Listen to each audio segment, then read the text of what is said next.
¿Qué tal? Buenos días. Está iniciando ya el proceso para un nuevo aumento al salario mínimo. De eso hablamos hoy en República.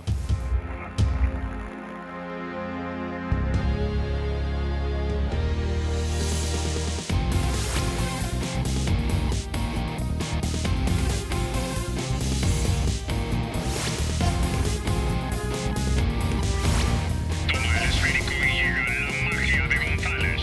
El Estado es y será siempre libre e independiente. Y no será jamás el patrimonio de ninguna familia ni persona.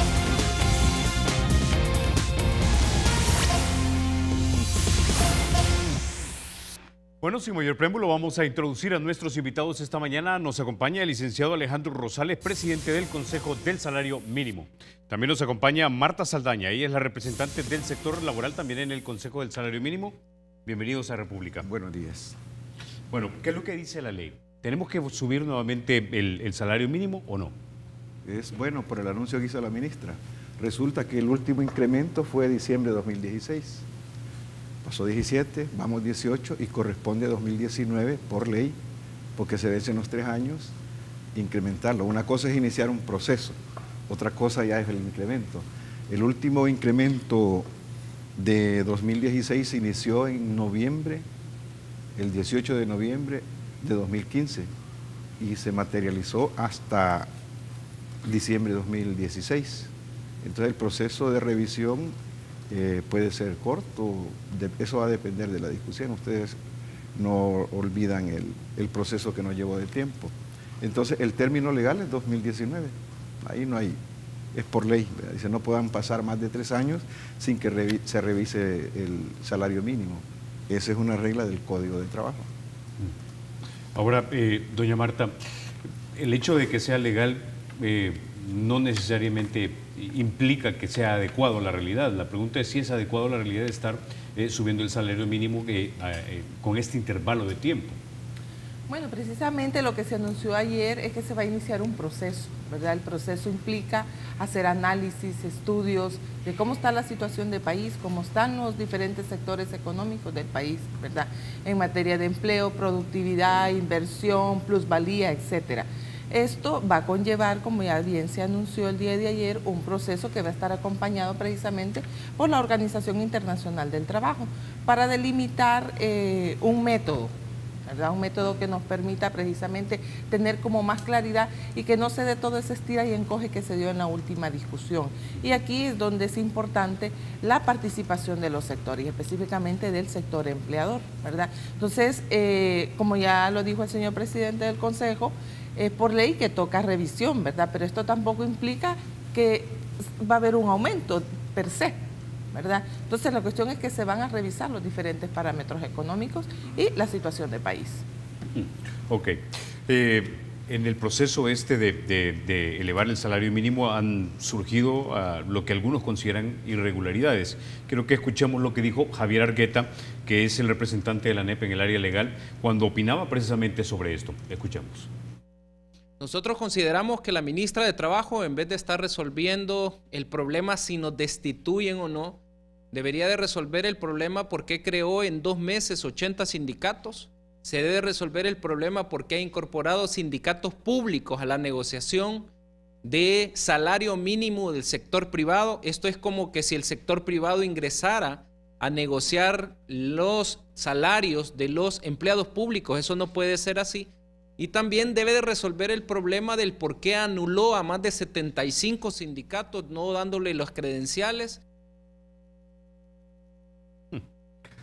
Don Alejandro. Bueno, él habla de un proceso que incluso ya la Sala de lo Constitucional nos ordenó mandar a regular el trabajo a domicilio y fue a este consejo. ¿Qué implica eso? Que la Sala ordena a este consejo. Es un reconocimiento de la instancia tripartita. Otra cosa es que la ANEP no se siente conforme con la representación que hay actual, pero nosotros le diríamos a la ANEP, y creo que hubo una queja, lo dirá mejor la señora Marta Saldaña, por intromisión. Es que una cosa es que se esté discutiendo que a la ANEP se le ha impedido, cosa que no es cierto, Hasta la semana anterior, la ANEP ha sido convocada consecutivamente desde que fue electa. A la ANEP se les reconoció su elección y se les convocó a la juramentación, pero ellos tomaron una posición de cara al resultado de la representación sindical y dijeron que no se presentaban. Y han alegado cualquier cosa. Yo entiendo, el señor Argueta es representante legal de la ANEP, pero ellos no son un tribunal. Para eso están las instancias legales donde se tramita cualquier ilegalidad, si es que la hay, ¿verdad? Pero no pueden en este momento estar atacando al Consejo Nacional de Salario Mínimo sobre pretexto de que no están de acuerdo con una elección. Por cierto, hablaban de la OIT. Acá vino una comisión para ver una tripartita en la que no estuvo implícita el Consejo Nacional de Salario Mínimo. Entonces, aparte de eso, tenemos un reglamento, que ellos lo saben muy bien, que es lo que corresponde a derecho cuando se da la situación que tenemos actualmente de ausencias. Y me voy a permitir, porque es importante, este es el reglamento firmado por los anteriores antes de 2009 para establecer distancias. Este es el reglamento que aplicamos interno, que es el que tenía antes de la llegada del gobierno de Mauricio Funes. Este reglamento dice: habrá lugar a elección de nuevos representantes en todos los casos en que falte de manera permanente e injustificadamente a 4 reuniones consecutivas el representante propietario suplente, con una acotación. Esto se refiere a las personas que tomaron posesión, pero cuando se les ha convocado formalmente a la toma de posesión de ley y no se presentan, hay ausencia completa, y eso obliga, en mi caso, dice en los casos del inciso anterior, el presidente del Consejo lo comunicará al Ministerio de Trabajo y Previsión Social para que éste solicite al sector interesado que proceda a designar o elegir al sustituto. Pero esto es cuando han tomado posesión, porque alguien lo cambian, agarra otra responsabilidad, toma otra responsabilidad y decide sustituirlo, pero es cuando han tomado posesión. Pero en este caso, que ellos decidieron no acercarse a la instancia tripartita, aun cuando les reconocimos su triunfo por todos los votos, no hubo ni siquiera votos nulos en el caso de ellos, ya fue una decisión propia y dijeron de que, por lo menos la nota que nosotros recibimos, que en tanto la ANEP no les instruyera a los 4 representantes, ellos estarían ausentes en la tripartita. Y si nos vamos al tenor de lo que establece el reglamento interno, a las 4 sesiones consecutivas injustificadas, pues bueno, esto obliga a elegir. Y voy al caso del artículo 5 del reglamento. El retraso en el nombramiento o elección de cualquiera de los miembros del Consejo no será motivo para que éste deje de funcionar. Ahí está claro. Puede haber retraso, pero si en tanto hay quórum de ley, porque para las decisiones dice, artículo 17 del funcionamiento del Consejo Nacional de Salario Mínimo, 5 miembros propietarios del Consejo formarán quórum para su funcionamiento. Los acuerdos del Consejo referente a la elaboración y proposición de proyectos de decretos en los que se fijen, modifiquen o interpreten salarios mínimos requerirán el voto conforme de 4 miembros propietarios presentes, por lo menos, el quórum con 5. ¿Qué tenemos ahora? ¿Por qué no ha parado la instancia? Por la misma sala, ellos tienen conocimiento de este reglamento. Saben que 2 representantes propietarios de los trabajadores y 3 de gobierno formamos el quórum de ley. Por eso es que no se ha parado, por eso es que sigue funcionando. Otra cosa son las interpretaciones o las alegaciones que hace la empresa privada en el caso por el anuncio que hizo la ministra. Es que es obvio, nosotros necesitamos representación de la empresa privada. Al final nos pasamos todo el año convocándoles y no se presentaron, pero fue una decisión de la ANEP. No ahora, es que no se le reconoció y no es cierto que se le ha expulsado a nadie de la empresa privada. Ahora, don Alejandro, yo entiendo el punto del señor Argueta cuando habla acerca de asociaciones que de repente se han creado en los últimos meses con el fin explícito, de acuerdo a él, de tener, digamos, correlación de fuerza favorable a los intereses de quien sea. Eso para mí está clarísimo. Le voy a contar algo. En mis días de atleta en los 90s, nosotros siempre teníamos contacto con atletas de triatlón, de natación, de fútbol, etc. Y era bastante común que intercambiáramos ciertas cuentos, digámoslo así, de nuestras federaciones, cosas que nosotros vimos y las presenciamos. Y era básicamente cuando se elegían juntas directivas, surgían clubes de la nada, clubes que no habían estado compitiendo el año anterior, que se formaban con una sola persona o con un solo entrenador, y eso era un club. Todo con el fin de lograr una correlación de fuerzas para elegir a la junta directiva que vos quisieras. Lo traslado esto yo a lo que pasó en CIGET y lo que está pasando en el Consejo del Salario Mínimo, y a mí me parece irregular el hecho de que se estén formando asociaciones o sindicatos y se estén eliminando sindicatos a solo meses de elegir o tomar decisiones. Eso me parece irregular, y eso es básicamente lo que está diciendo el señor Argueta, que entonces de repente eso es legal, pero no necesariamente es correcto.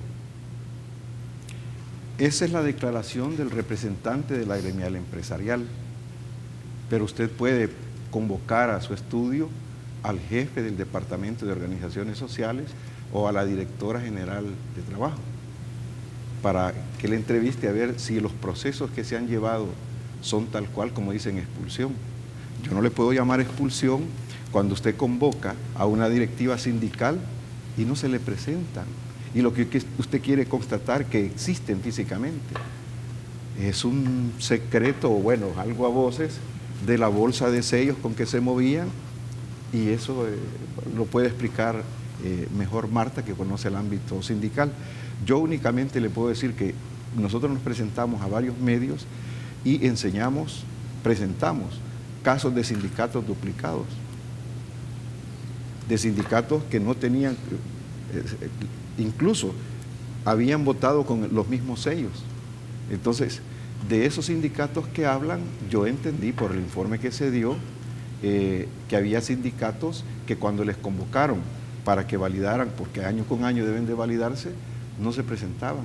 Y lo que llegaban eran algunos federativos a decir, mire, esta es la persona. Pero el voto para elegir en el Consejo Nacional de Salario Mínimo es universal, es por sindicato. Entonces, no es cierto lo que ellos hablan de anulación, eso no se puede. Y si los sindicatos esos que fueron anulados, ¿por qué no han ido a interponer recursos? ¿Y qué hay de la creación que de no estos existen? sindicatos que, de acuerdo al señor Argueta, son explícitamente para lograr correlación de fuerzas a la hora del voto? Es lo que habló de 80 sindicatos públicos. Eso, y luego de los otros, pues yo no tengo ninguna prueba, él las tendrá, debería de presentarla. Aquí uno da una denuncia, hace una denuncia, debe de presentarla. Yo estoy en calidad de presidente del Consejo Nacional de Salario Mínimo. Yo hice un proceso, participé en un proceso de elección en el que fui parte de la comisión, pero ahí se presentaron sindicatos y personas de carne y hueso con su DUI a retirar y con sus credenciales de ley. Yo no creo que el departamento, la dirección se haya puesto a maquilar datos. Yo no sé si a veces de lo que se queja es lo que se padece, ¿verdad? A veces hay un problema de ese tipo. Si a mí no me gusta porque la nueva representación sindical no es afín en el sentido de acompañarme, que eso es legal, eso es lo más legal, que hay alianzas entre el sector privado y laboral, cuando es de beneficio para los trabajadores, pues es de sentido común.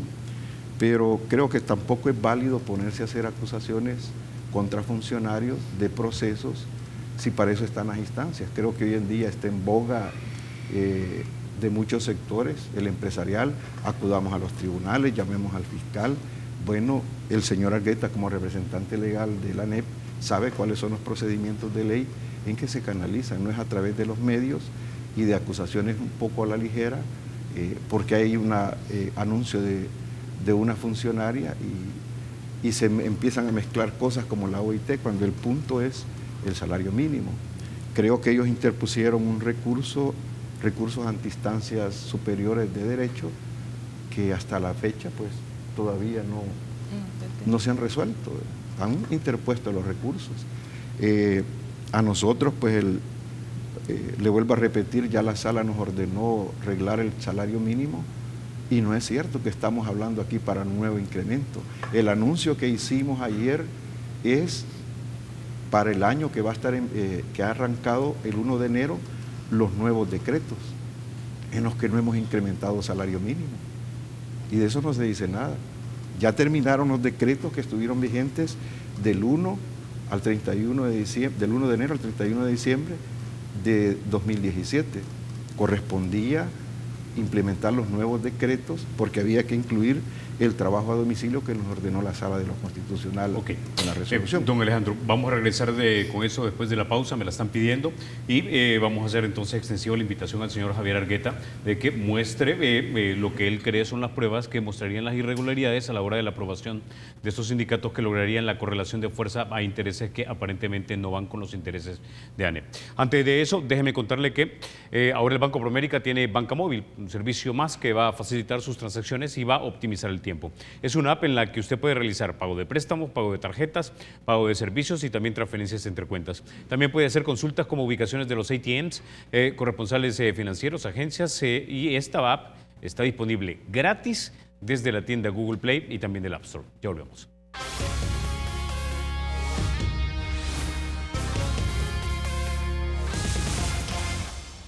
Gracias por continuar con República. Bueno, doña Marta, antes de pasar a lo de las regulaciones de la Sala de lo Constitucional, quiero que toquemos entonces el tema de estos sindicatos, porque usted tenía algo que decir en torno a este tema, ¿no? Sí, precisamente por las declaraciones que hace el señor Javier Argueta, ¿verdad? Esto hay que traerlo en antecedentes. En El Salvador hay aproximadamente 650 sindicatos, ¿verdad? De los cuales hay aproximadamente 430 que están con vida jurídica, ¿verdad? Esto implica una amplia participación para las diversas instancias tripartitas, pero estas en especial, las últimas que se han dado en estos años, quiero rescatar la madurez que ha tenido el movimiento sindical de participar, porque en años anteriores las representaciones que teníamos en varias instancias, ¿verdad? Valga la aclaración, el Seguro Social, el Consejo Nacional del Salario Mínimo, el Consejo Superior del Trabajo, no representaban los intereses de la clase trabajadora. En este sentido, el movimiento sindical poco a poco, ¿verdad? El movimiento sindical comprometido, porque aquí hay diversos matices también de sindicalismo, ¿verdad? El movimiento sindical comprometido realmente maduró y ha participado en estas instancias, ¿verdad? En este sentido es que hoy hay nuevas representaciones y aquí con las declaraciones que acabamos de escuchar, ¿verdad? Queda nuevamente claro y específico la injerencia que quiere tener la ANEP, el dominio que quiere tener la ANEP sobre la representación laboral. Nosotros en ningún momento, ¿verdad? Hemos dicho, para el caso, en el Consejo del Salario Mínimo está un abogado, un asesor legal de la ANEP, ¿verdad? Y ahí se dice que deben de ser la representación de los empleadores, para el caso, ¿verdad? La ANEP tampoco se puede arrogar la representatividad de todo el sector empleador del país. Hay otros sectores nuevos que están surgiendo. Ahora, doña Marta, nos escribe a nuestro Twitter, @RepúblicaSB33, Saraí Molina, ella es dirigente sindical, y nos dice lo siguiente: hicieron sindicatos express dándoles personería jurídica en menos de 24 horas y trámite normal dura hasta 3 y 5 meses. Son sindicatos fantasmas. Hoy están acéfalos, solo sirvieron para la elección. Yo le dijera a Saraí que si ella tiene las pruebas necesarias, que las presente en las instancias pertinentes. Ella es conocedora de la ley, es abogada, ¿verdad? Y yo la invito a que haga uso de las instancias. Si ella tiene pruebas, ¿verdad? Ella tiene toda la potestad de hacer uso de esos mecanismos. Ok, hablemos ahora entonces de esas regulaciones. Doña Marta. Bueno, precisamente el decreto que le da vida al Consejo Nacional del Salario Mínimo habla, ¿verdad?, de que sus representantes van a ser, en el caso del sector laboral, sindicatos que estén legalmente inscritos, ¿verdad?, en el Ministerio del Trabajo, que es el ente que nos vigila, ¿verdad?, en ese sentido. Ahí no especifica si son del sector público, si son del sector privado, si son independientes, etcétera, ¿verdad? Por la otra situación que planteaba el señor Javier, ¿verdad?, que ahí hay sindicatos que votaron sindicatos del sector público. Si la ley se los permite, ¿verdad?, ellos están en todo el derecho también de participar.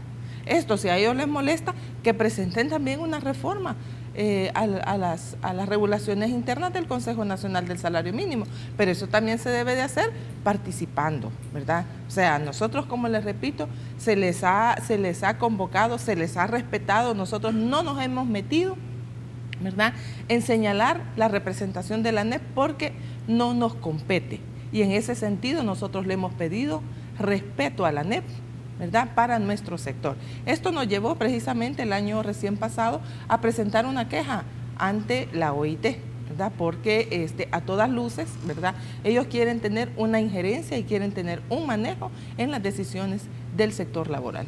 Ahora, el periódico El Mundo reportaba lo siguiente, hablando acerca de la posición de la ANEP, y decían lo siguiente, y cito: el presidente de la ANEP, Luis Cardenal, confirmó ayer la ausencia de los representantes del sector empleador en las reuniones del Consejo.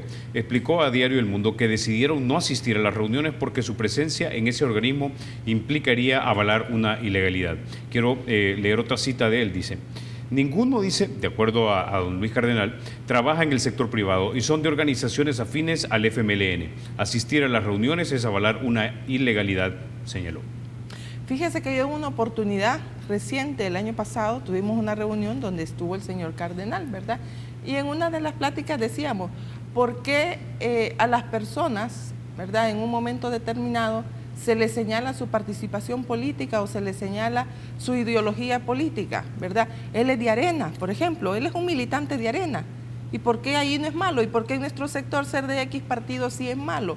Entonces yo creo que todas las personas tenemos derecho, ¿verdad?, a participar o a militar en el partido que nosotros querramos conveniente y que creemos que van con nuestros principios y objetivos, ¿verdad? Pero ese no viene al caso. Esos señalamientos creo que son los más absurdos que puede hacer el señor Cardenal, porque si nosotros dijéramos, miren, esta cosa es por partidos, o sea, toda la dirigencia de Arena, toda la dirigencia de ANEP milita en Arena, ¿verdad? Entonces eso deslegitima que nos estén, digamos, tratando de acusar a los que representamos al sector laboral que somos de X partido. Yo creo que esas son cuestiones sin fundamento de partido. Yo sí le pediría como más seriedad, ¿verdad? Ellos siempre piden cuestiones de estabilidad, reglas claras, diálogo, pero son los que lo obstaculizan, pues, ¿verdad? Ok.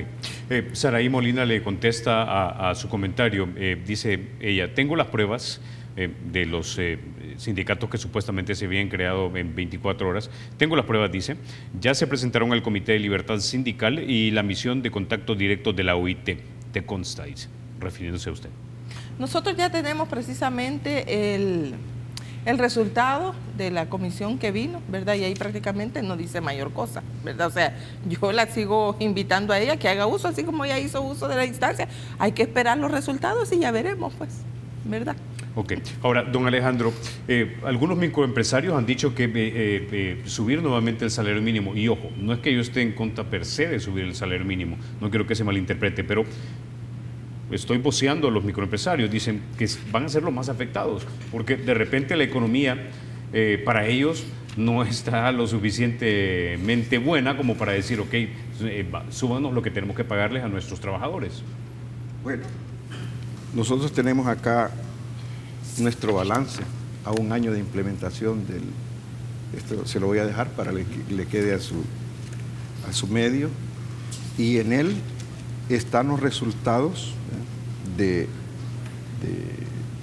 beneficio, incluso del impacto económico y a nivel económico, a nivel de la economía.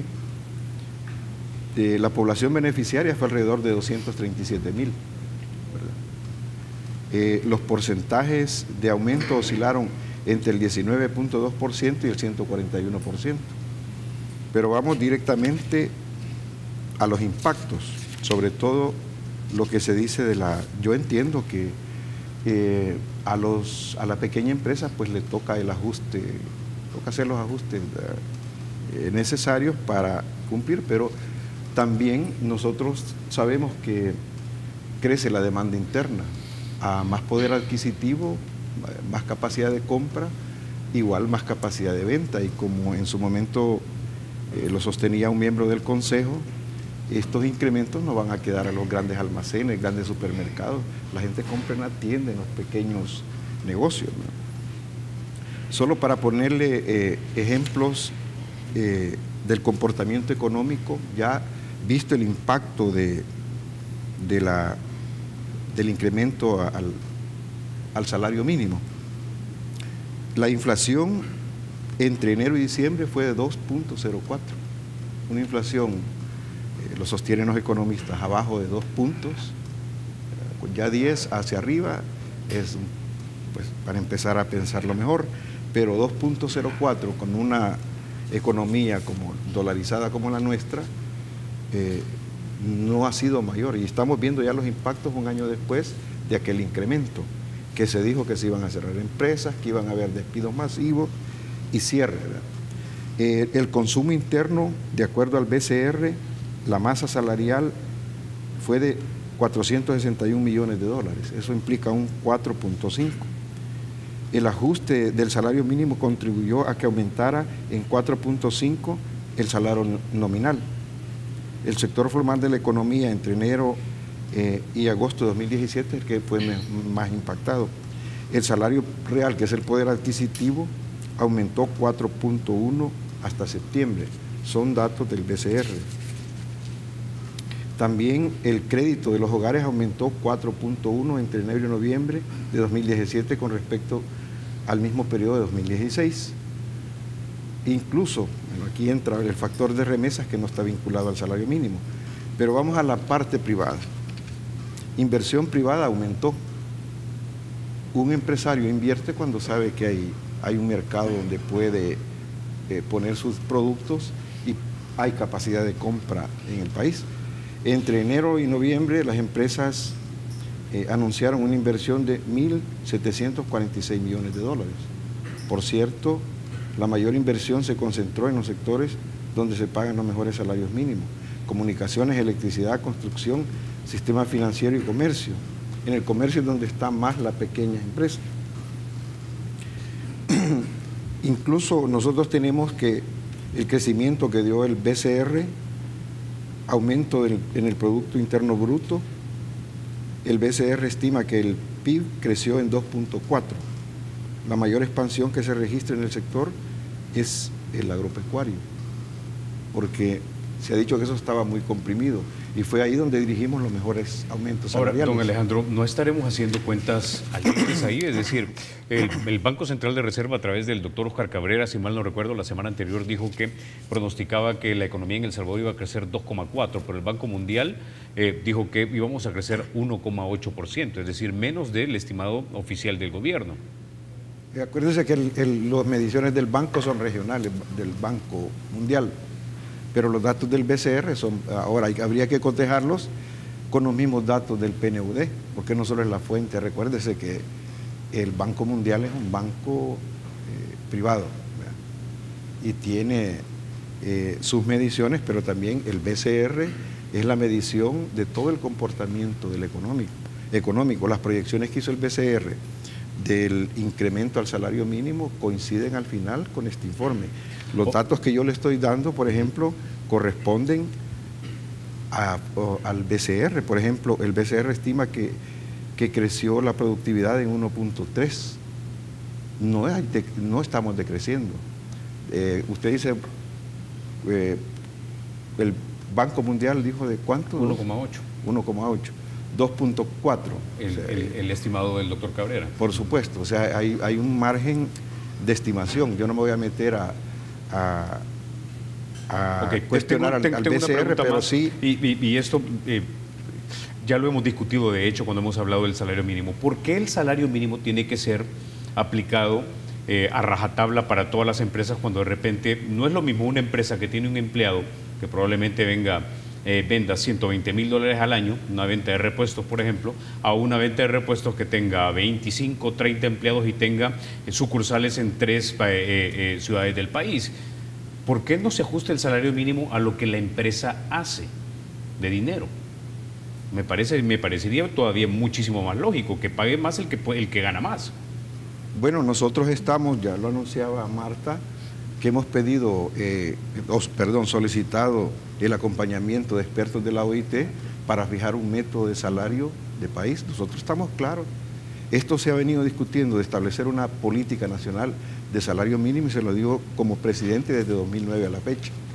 Fue una de las primeras propuestas que se hizo en el gobierno del presidente Mauricio Fulio, establecer una política nacional de salario mínimo. Salario mínimo diferenciado. Claro, es que lo es. Si usted se fija, el salario lo es. Lo tenemos, pero por industrias y por áreas de la economía. Cuando uno ve estas tablas salariales, esas variaciones, le dice que no es uniforme. Ahora, ¿a quién le exige el cumplimiento del salario mínimo el Ministerio de Trabajo cuando va a las inspecciones? A las empresas formales, no es a la micro. Ok. Bueno, tenemos vía telefónica a don Víctor Rodríguez, él es representante de los microempresarios. Señor Rodríguez, buenos días, bienvenido a República.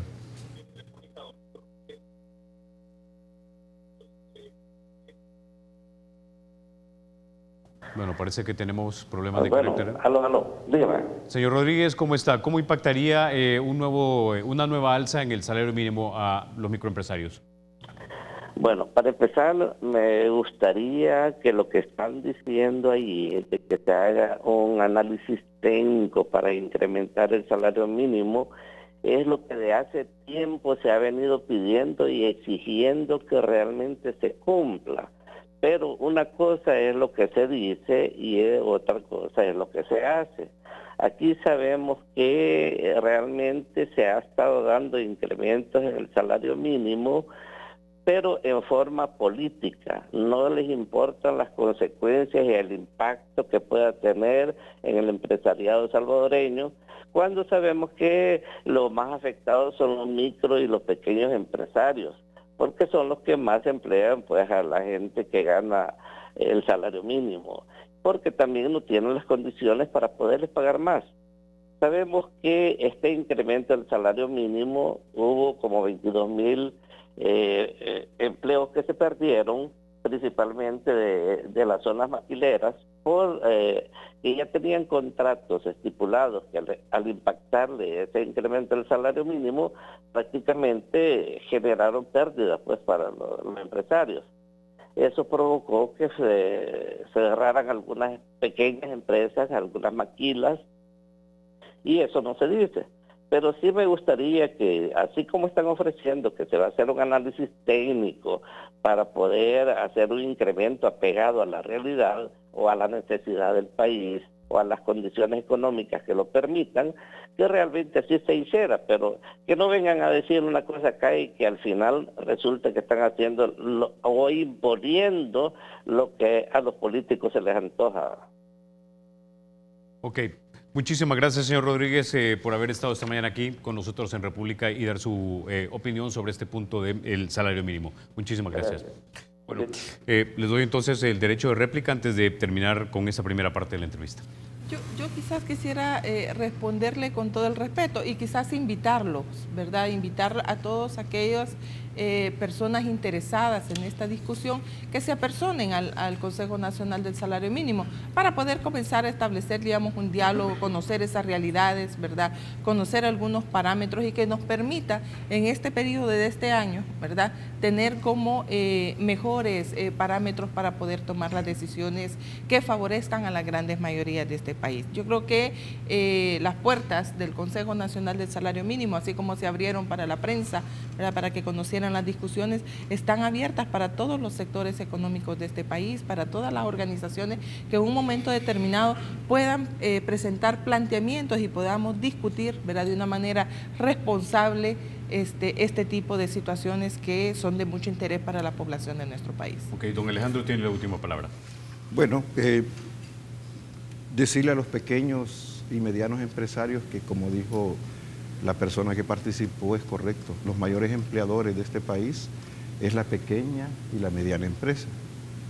La gran empresa es, ellos mismos lo han dicho, los voceros de la ANEP, ellos están arriba en algunos casos, no siempre, ¿verdad? Hemos tenido información, ya ahora fluye la información más fácil por los accesos a la información pública y sabemos que el sector, y nosotros nos preocupa, estamos interesados por comunicarnos, no hay un interés de la representación, mucho menos de gobierno, de afectar a los pequeños, medianos, ni mucho menos al grande.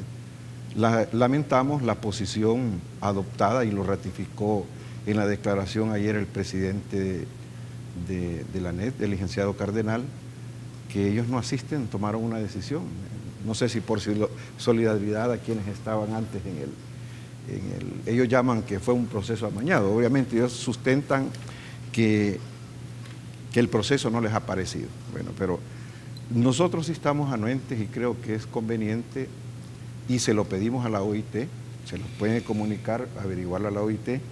Nosotros solicitamos como miembros del Consejo que se consulte a la empresa privada, aun cuando ellos estén ausentes, porque esta es una decisión de país. Y no es un problema nuestro, que el salario esté diseñado para revisarse cada 3 años. La OIT pregona porque sea 6 meses lo más, para ir ajustando, aunque sea centavos. Creo que Costa Rica, cuando adoptó el sistema de revisión de 6 meses, cuando la cifra fue de una cifra, hubo quejas, ¿verdad? Pero poco a poco la sociedad se ha ido adaptando y va de acuerdo al comportamiento. Eso es lo que nosotros buscamos, no es un criterio político, porque así como están las cosas, creo yo que sería una mala herramienta política utilizar el salario mínimo si cuando usted necesita de los sectores puede impactar, siendo gobierno, negativamente la economía. En el incremento anterior hicimos las mediciones, tomamos las decisiones y los resultados del BCR y el balance que nos da los datos de las fuentes primarias de materia económica dicen que la economía no fue golpeada como se manejó muy precipitadamente por la ANEP. Y hay crecimiento económico, hay capacidad de compra, el país se mantiene con crecimiento a pesar de las situaciones en la región. Me prometió esos datos. Por supuesto, sí, por supuesto. Ok, don Alejandro, para ser parejo, antes de cerrar este segmento, voy a leer lo que tuiteó la Asociación Nacional de Empresa Privada a través de su cuenta oficial de Twitter. Dice, es ilegal que los sindicatos de empleados públicos tengan injerencia en fijación de salario mínimo de empleados privados. Ministerio de Trabajo viola la libre elección de representantes en Consejo del Salario Mínimo. Vamos a tenerlos aquí, los vamos a invitar. No me resta más que agradecerles que hayan estado esta mañana aquí en República. Don Alejandro, doña Marta, gracias por haber venido. Gracias por la invitación. Gracias. Bueno, ustedes amigos, quédense con nosotros. Seguimos hablando acerca del salario mínimo y si tenemos las condiciones o no para subirlo. Estarán con nosotros un par de economistas de renombre. Ya volvemos.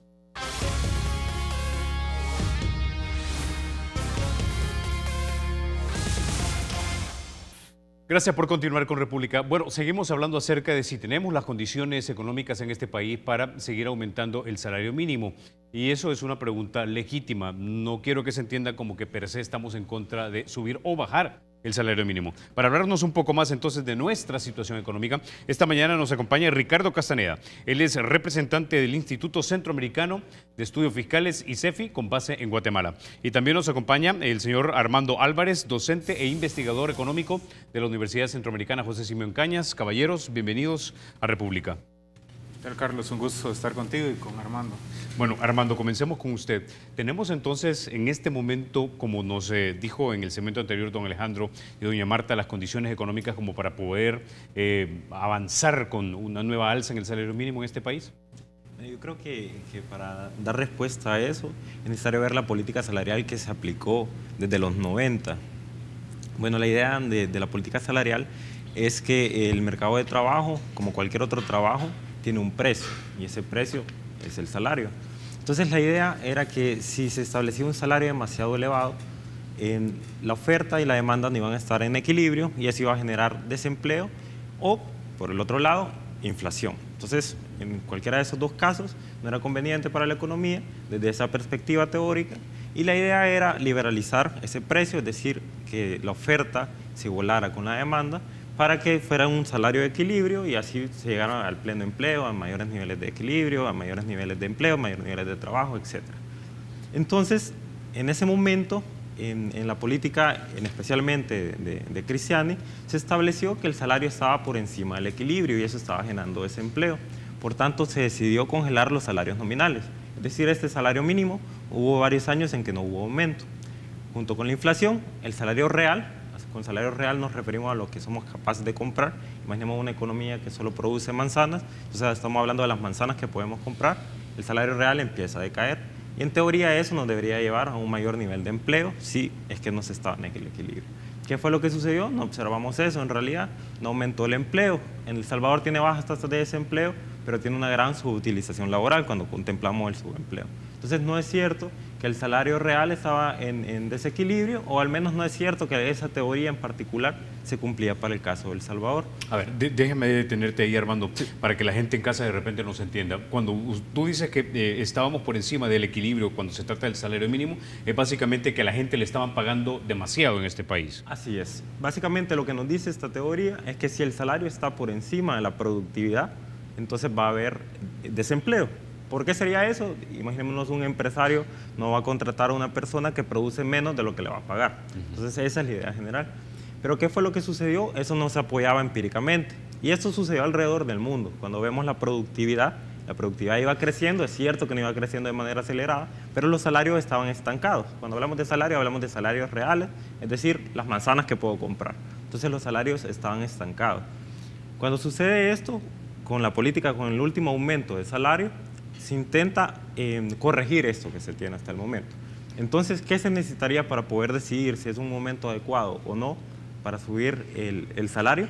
Primero, la capacidad adquisitiva que tiene el salario actualmente, y segundo, estudiar la productividad, pero estudiarla empíricamente, no únicamente decir que ha aumentado o no ha aumentado. Ok, déjeme detenerlo ahí y ya voy contigo, señor Castaneda, pero a partir de un punto de inflexión en este país es definitivamente la dolarización en el 2001. Si comparamos lo que yo podía comprar con mis colones en 1989, cuando entra el presidente Cristiani, versus lo que puedo comprar con mis dólares ahora en 2018, ¿cómo sale esta comparación? ¿Tenemos más o menos capacidad adquisitiva que hace 26 años? Bueno, 28 años. El Departamento de Economía ha analizado a través de la canasta básica alimentaria qué ha sucedido con la evolución. Prácticamente esa evolución está constante, es decir, desde los 90 se puede adquirir más o menos la misma cantidad de canasta básica alimentaria con un salario mínimo, por ejemplo. ¿Qué implica eso? Que si la productividad está aumentando y los salarios están constantes, alguien se está beneficiando de ese incremento de la productividad. En este caso podrían ser los empresarios, y eso no está mal, es decir, una economía de mercado precisamente busca beneficiar o aumentar la tasa de ganancia. Pero el detalle en particular es que sí existían condiciones, sí han existido condiciones para que se incremente el salario y no se ha hecho históricamente. Por eso es que en momentos como el año pasado, que se necesitan cambios bastante elevados en el salario, y si no hacemos cambios periódicamente que estén acordes con la productividad, con la inflación, entonces van a ser necesarios cambios abruptos como el del año pasado. Ahora, entonces, si entiendo bien, básicamente mis dólares de 2018 compran lo mismo o más de lo que compraban mis colones en el 89? No, más o menos es lo mismo en términos de canasta básica alimentaria. Es decir, los mínimos de calorías que necesita una persona. La canasta básica alimentaria incluye muy pocas cosas. Y es importante señalar, por ejemplo, que no es una canasta básica alimentaria es necesario para salir de la pobreza extrema. Cumplir con una canasta básica alimentaria. En El Salvador los salarios mínimos no funcionan para salir de la pobreza relativa, que son 2 canastas básicas. Entonces también hay un problema de entrada con el salario. Una persona que gana un salario mínimo, si la familia, el hogar únicamente tiene ese salario, no sale de la pobreza relativa. Se encontraría dentro de pobreza relativa. Ok, entonces, Ricardo, básicamente mis dólares de 2018 y mis colones de 1989 compran casi lo mismo. Sin embargo, la economía nuestra ha crecido, es decir, cuando lo comparamos en términos absolutos, es decir, la gente tal vez pierde de vista de que es cierto, crecemos a 1.8 o 2.1 o 2.4, pero cuando vos acumulás lo que has crecido a lo largo de los años, que quiere decir que tenemos básicamente una economía que es que 5 o 6 veces más grande de lo que era cuando entró en 1989 Alfredo Cristiani. Bueno, cuando la economía, sobre todo de El Salvador, en la década de los 90 es cuando presenta las mayores tasas de crecimiento, ¿no?, que ha tenido históricamente el país. Luego entra en una fase que básicamente hemos crecido a una tasa promedio de 2%. A pesar de eso, efectivamente, cuando uno observa los números, la economía salvadoreña de ahora no es la misma que teníamos en la década de los 90. Lastimosamente, uno de los factores para mí que ha limitado el análisis sobre este tipo son las limitadas cuentas nacionales que hemos tenido. Por ejemplo, cuando hay una forma para que tú puedas calcular el Producto Interno Bruto, que es a partir de la remuneración de los factores. y es saber cuánto porcentaje de todo lo que se está produciendo en un país va hacia el excedente de explotación, que es la tasa de ganancia de las empresas, y cuánto va en el tema salarial, porque eso te permite ir viendo al final cómo se distribuye el pastel en una economía. Por la forma como están adoptadas las cuentas nacionales en El Salvador, eso no se puede saber. Sin embargo, con el nuevo sistema que se va a empezar a implementar, esperaría yo este año, sí ya vamos a poder saber esto.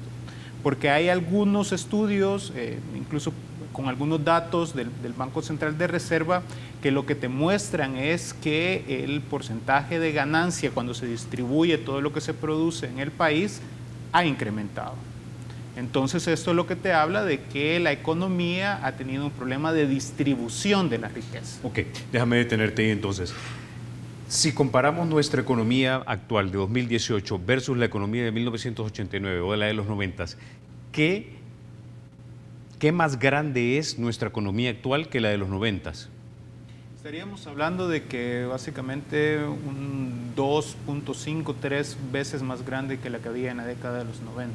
Es decir, si antes se producían, por ejemplo, $20, hoy producimos 60. Sí, efectivamente, pero también es importante hacer notar que ha cambiado la estructura de cómo se producen las cosas, ¿no? En la década de los 90, por ejemplo, era mucho más importante el sector agropecuario y ahora es mucho más importante el sector servicios. Por eso, el año pasado, cuando se hacen los ajustes al tema del salario mínimo, uno observaba antes de esos ajustes una enorme brecha entre los salarios que percibían en el área rural, especialmente en el sector agrícola, y los salarios que se percibían en la industria, por ejemplo. Con los incrementos que se dan, ya estas brechas tienden a cerrarse, aunque aún siguen siendo importantes.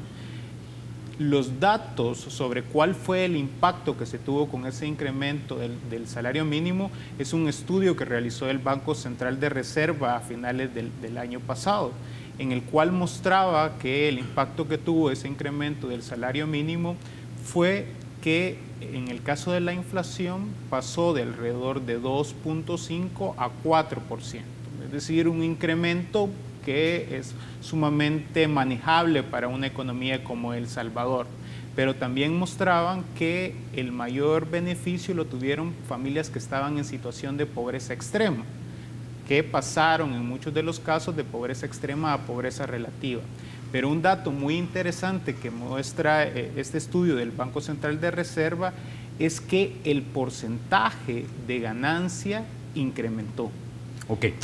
Eso para mí es importante porque de lo que le voy entendiendo hasta este momento es básicamente nuestra economía es 3 veces más grande, lo que quiere decir que muchas compañías, especialmente las formales, están ganando muchísimo más dinero, pero seguimos pagando sueldos de los 90. ¿Es preciso lo que estoy diciendo? No es tan así, pero sí estamos viendo que el poder adquisitivo que tenían las personas a través de los salarios ha sido un poder adquisitivo sumamente bajo.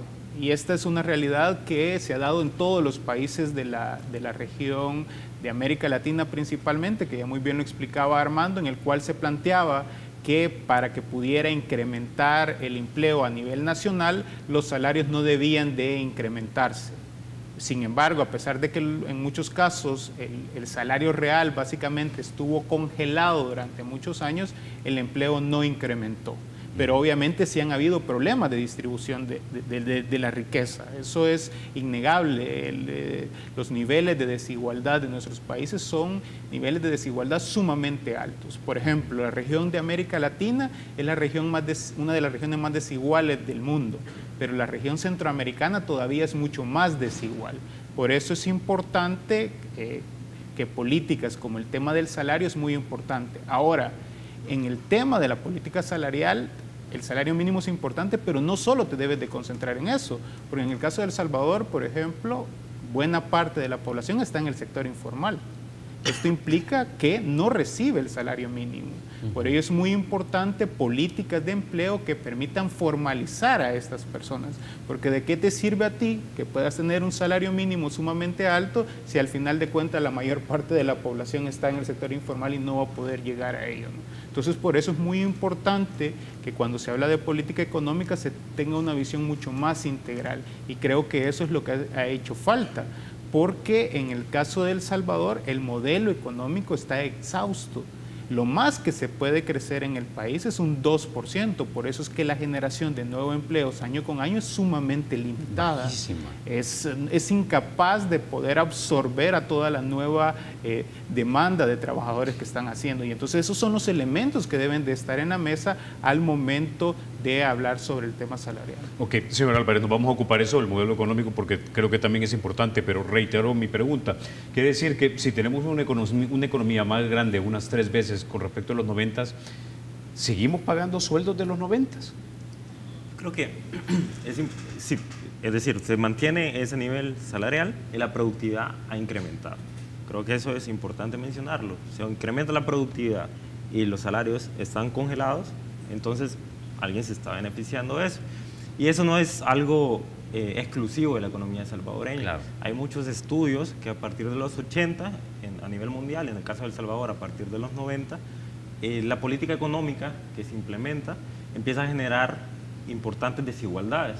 Y justamente esas desigualdades están explicadas en el caso de Estados Unidos, por ejemplo, porque la productividad incrementó de manera acelerada, pero los salarios reales se mantuvieron congelados. Entonces, nuevamente, hubo alguien que se benefició de ese incremento, digamos, se incrementó el tamaño del pastel, pero yo me sigo comiendo la misma porción, entonces alguien está comiendo cada vez más. Exacto. Esa desigualdad es lo que explica en famosos libros como El Capital del siglo XXI, Piketty, y se mantiene no solo, reitero, no es únicamente un problema de economías como la de El Salvador, sino que es un fenómeno global a partir de la implementación del modelo de los 90 aquí en El Salvador y de los 80 a nivel global. Ok, con esa idea vamos a la pausa. Nada más me recordó algo que leí precisamente esta mañana del Pew Research Center, que básicamente establecía que la desigualdad en Estados Unidos también ha crecido, especialmente entre grupos demográficos. La riqueza acumulada de un hogar de personas anglosajonas es de 170,000 aproximadamente, comparada con 18,000 de un hogar de afroamericanos o de 20,000 de un hogar de hispanos. Es decir, esto de la desigualdad, como ustedes bien me lo mencionaban, no es exclusivo de nuestra sociedad salvadoreña, sino también se está dando en Estados Unidos. Ya volvemos.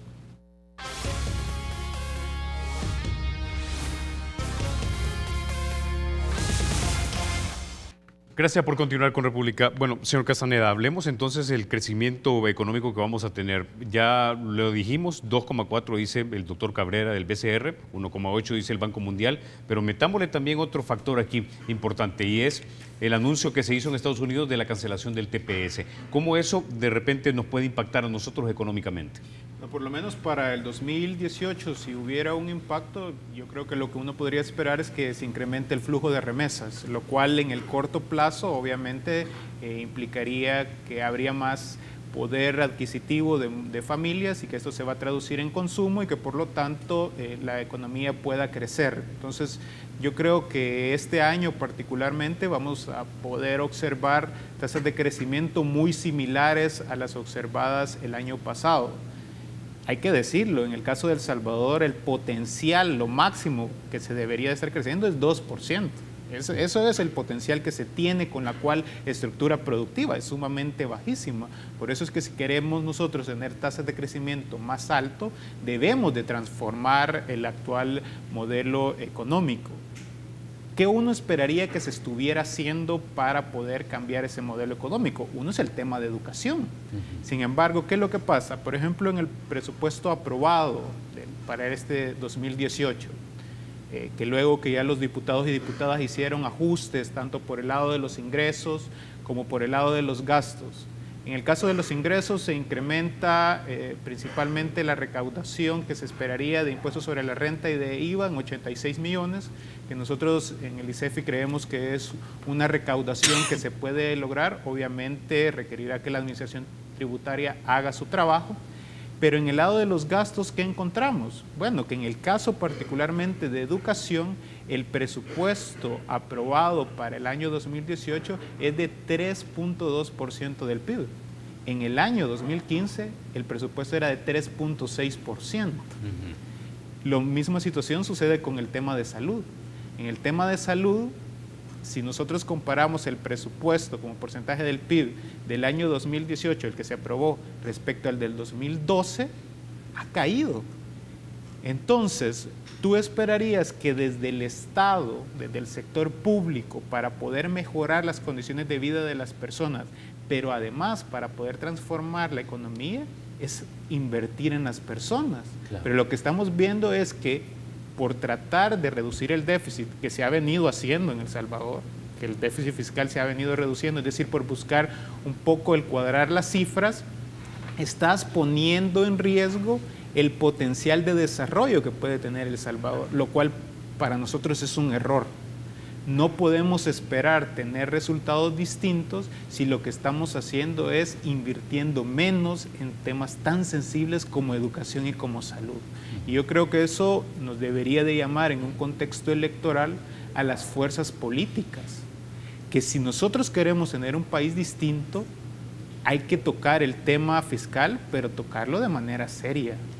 No es posible que para tener niveles sostenibles de deuda estemos recortando áreas tan sensibles como la educación y como la salud. Que básicamente es inversión en nuestra gente, ¿no? Por supuesto. Ahora, si hablamos entonces, bueno, creo que aquí en República nos han dicho que de hecho el presupuesto de educación debería ser 3 veces lo que es. Es decir, debería estar en 2.700 millones de dólares, no en 900 millones como aproximadamente lo tenemos. Ahora, si hablamos de esto, señor Álvarez, ¿a qué le deberíamos apostar en este país? Es decir, actualmente tenemos un modelo de comercio y servicios, dependientes de tiendas, de empresas que ganan muchísimo dinero, pero ellos les pagan poco. Pero, ¿a qué le deberíamos apostar entonces nosotros en este país? Agricultura, industrial, reindustrialización, fábricas, producción de productos de alta tecnología, turismo, todo lo anterior. Bueno, yo creo que en primer lugar es importante fortalecer el Estado, en el sentido que señala Ricardo, porque si nosotros identificamos los sectores a los que hay que apostar, pero no tenemos un Estado fuerte, no necesariamente se va a invertir en esos sectores. Luego, en cuanto a identificar los sectores, es importante señalar que ya hay estudios del Banco Central de Reserva que señalan algunos. Por ejemplo, la industria textil, en donde se tiene ventajas comparativas reveladas, le llaman ellos, es decir, que tenemos buena competitividad a nivel internacional. Está la industria textil, por ejemplo, la electrónica, entre otros sectores. Además de eso, hay una herramienta importante que el Banco Central de Reserva va a publicar junto con la actualización de las cifras, y es la matriz de insumo-producto. La matriz de insumo-producto es importante porque me dice cómo se relacionan los sectores. Por ejemplo, que tanto un sector específico de la industria, si nosotros queremos apostar por un sector en específico, me encadena la economía hacia atrás. Es decir, que tanto me demanda de los sectores hacia atrás. Por ejemplo, los servicios. Puede ser que me demanden mucha materia prima, pero puede ser que esa materia prima provenga de importaciones. Entonces, a través de la matriz de insumo-producto, que se va a publicar con el Banco Central de Reserva, se va a poder identificar de mejor manera cuáles sectores generan mayores encadenamientos dentro del mercado interno de la economía, y así también va a ser interesante porque va a ser más provechoso los salarios mínimos, los incrementos de salarios mínimos. Con esta herramienta los empresarios van a poder saber también a qué sectores apostarles si les interesa la demanda interna.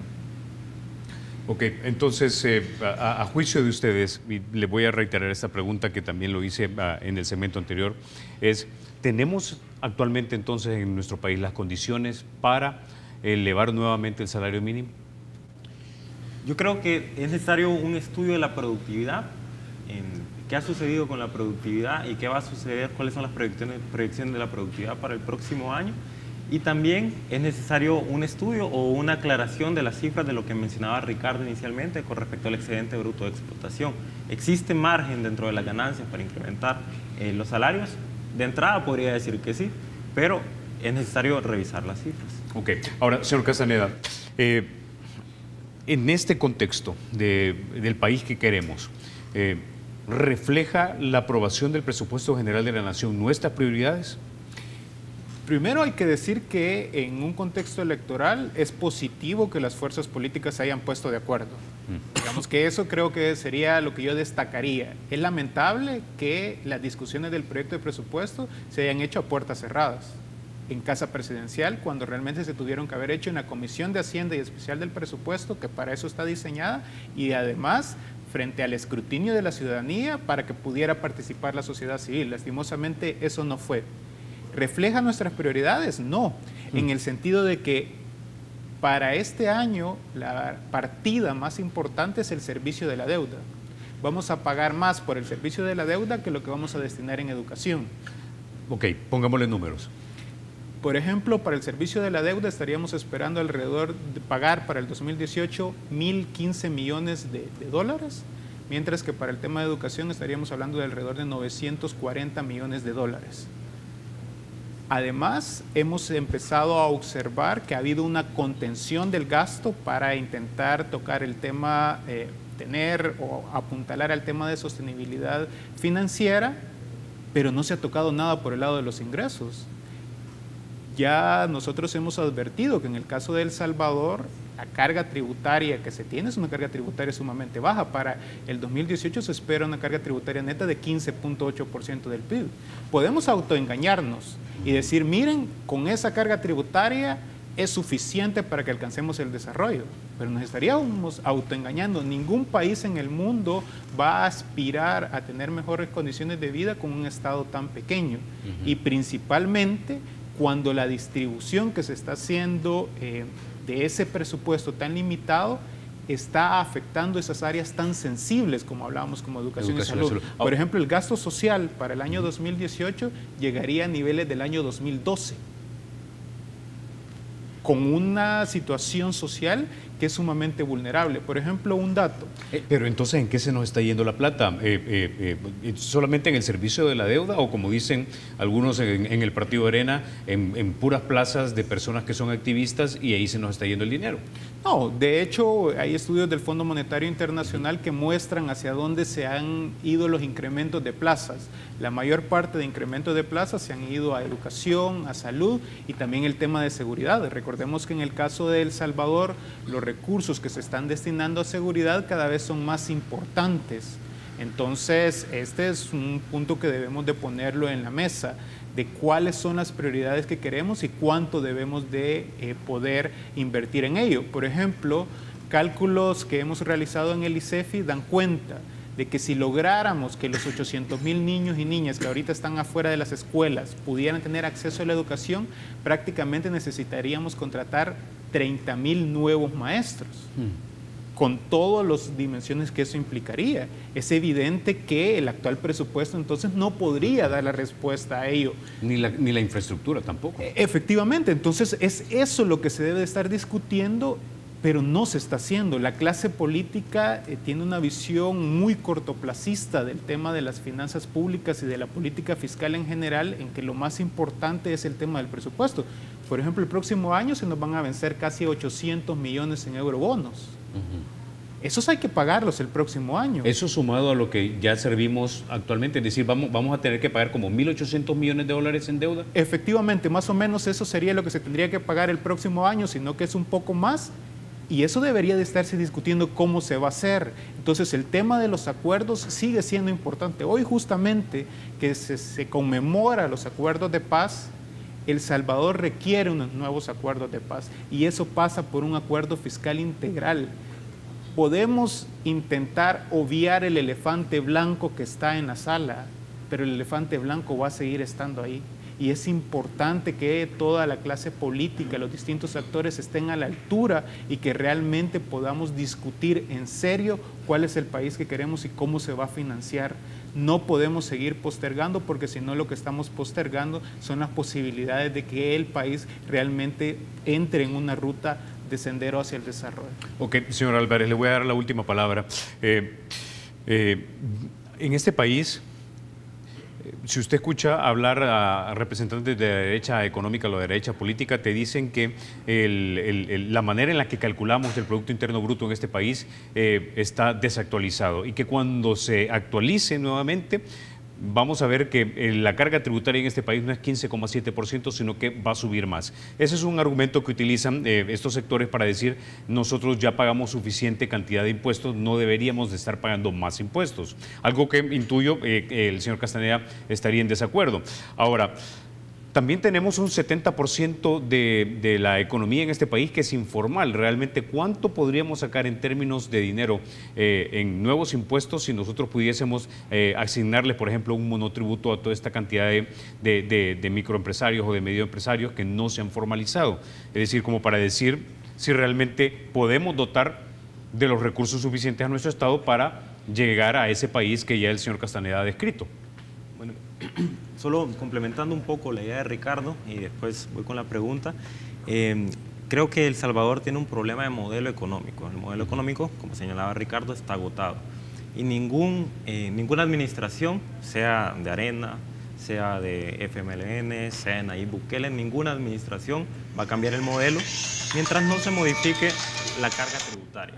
Es decir, mientras no tengan más recursos del Estado, lo único que vamos a estar haciendo, las diferentes administraciones, es manejar un modelo que ya está y que ya se agotó totalmente.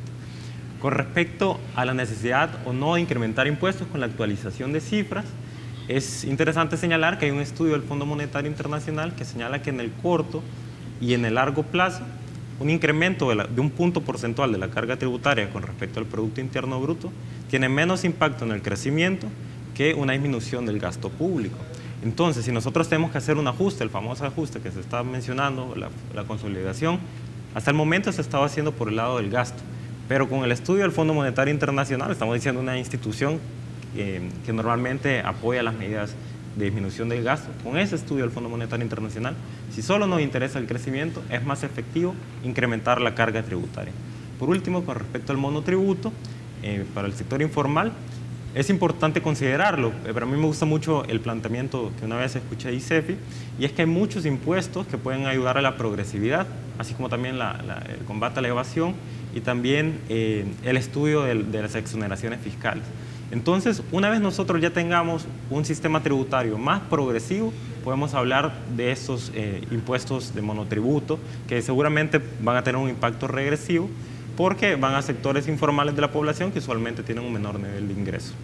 Ok, con esa idea nos vamos a quedar entonces, señor Castañeda, señor Álvarez, gracias por haber estado esta mañana aquí en República. Bueno, ustedes amigos se van a quedar con mis amigos de Cubole, y por cierto, ya está mi querido Gran Fran pendiente ahí en el set de Cubole. Vamos hacia el otro lado del plató. ¿Qué tal, Fran? ¿Cómo estamos? Gracias, bienvenidos también, saludos para tus invitados. Hoy tendremos un programa chivísimo, aeróbicos al iniciar, y como siempre, buenos temas de los profesionales que nos van a acompañar. Señor Toledo, ¿qué tal? Buenos días, ¿todo bien? Todo bien por acá, por este lado, hablando de la situación económica de nuestro país, si se conviene o no conviene subir el salario mínimo en este país. Los dos economistas que hemos tenido esta mañana, dos jóvenes brillantes, nos han dicho básicamente que sí se puede. Que sí. Sería bueno, increíble. Vamos a empezar acá. Eso quiere decir, jefe, que ya va. Voy comenzando ahí alguna cosita. Pero bueno, vamos a quedarnos. Usted no se vaya a ir, por favor. Buenos días nuevamente. Y nosotros, gracias por darnos ahí la batuta. Vamos a continuar con lo que es Cubole Magazine. Bueno, dicho esto, entonces se quedan ustedes con mis amigos de Cubole, con Elena, con Luis González y también con el Gran Fran. Quédense con nosotros toda la mañana, recuerden. La República es de todos. Hay que cuidarla.